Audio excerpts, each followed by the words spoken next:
if you are starting a service design team or you're planning to build service design capabilities, I would say rule number one is don't let these people burn out.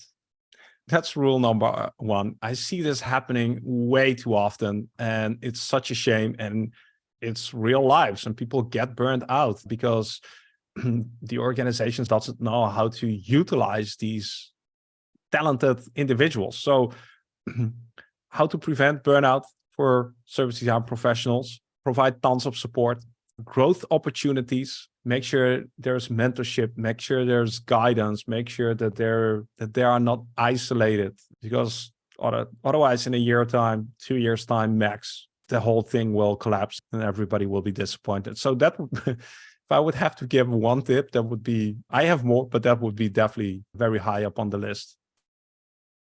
And so what are the other tips that you will share? Yeah, it's funny that you mentioned like having a part-time service designer in an organization. I like that idea. If the organization is bigger, my recommendation would always be never hire a single service designer. Always hire a team. And a team can already be 2 or 3 people. And if this is your first service design hire, do not hire a junior person. Sorry for everybody here who is trying to get into their first service design position in-house, especially if you're the first one. There will be so much pressure, responsibilities, people pulling on you, wanting things. It's just really tough. I don't want to discourage anyone here, but just to set the expectations that it requires so many other skills, disciplines, life experience to actually succeed if you're the first service designer in-house, that it's better as for instance, as a junior to step into something which is already established, has some internal credibility. So again, coming back to your point, start with a team. At least hire 2 people if you have the capability. I think that increases the likelihood of success exponentially. Yeah, and what's lovely now is if with part-time, you could say, hey, instead of having one service designer at 100%, I could get a small team of 2, 3 people working part-time. And there is already a sense of a team there at nearly the same cost than having just one. Yep. Yep. The thing that I would add here is 2 things that I'm going to add here. One is think about the growth opportunities that you'll be able to provide for the people that you're hiring. Because some people enjoy in doing service design work indefinitely, but people want to grow. People want to, whether it's developing their personal identity or growing their professional skills, they want to grow. And I'm seeing that it's just companies haven't thought about or have no clue how to facilitate growth for service design professionals. And that becomes a big frustration. People leave because of that. So thinking about growth paths and how careers develop, I would do that at the start before hiring somebody.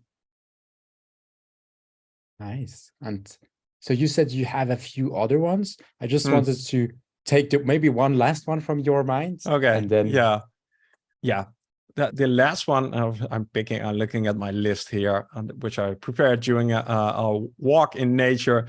And this one is going to sound so obvious again, and everybody's going to nod. But when you're building this team or hiring this person, make sure that they have a very clear mandate. Way too often, with all the good intentions, service designers are hired into positions just because service design is on the rise at this moment. And there's no clear mandate. There is not a clear scope. We don't know what success looks like. So eventually you drown. You're just lost. What am I doing here? Why am I here? And people start seeing that the organization is actually working against them to do that job that they were hired to do. So I know, as banal and obvious this might sound, do you actually need a service design? And if so, what is their responsibility? How will they know that they are successful? How will you measure that?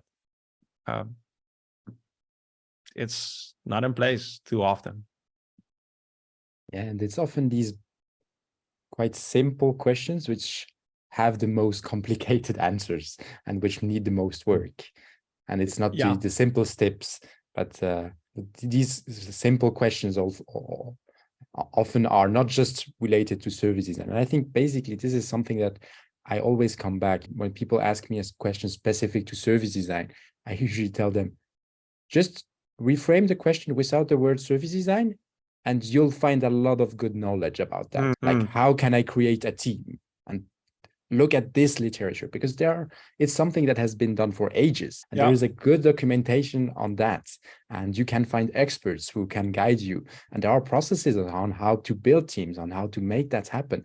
Obviously, not for service design specifically. And that you can still get that knowledge by joining something like Circle or being in a service design network and having exchange with other professionals. But sometimes just being able to go back to the basics and realizing that it's not all new. This stuff has been happening for years, decades, centuries, and we can go and look and learn from our elders, if we can say it like that. Mm-hmm. Yeah.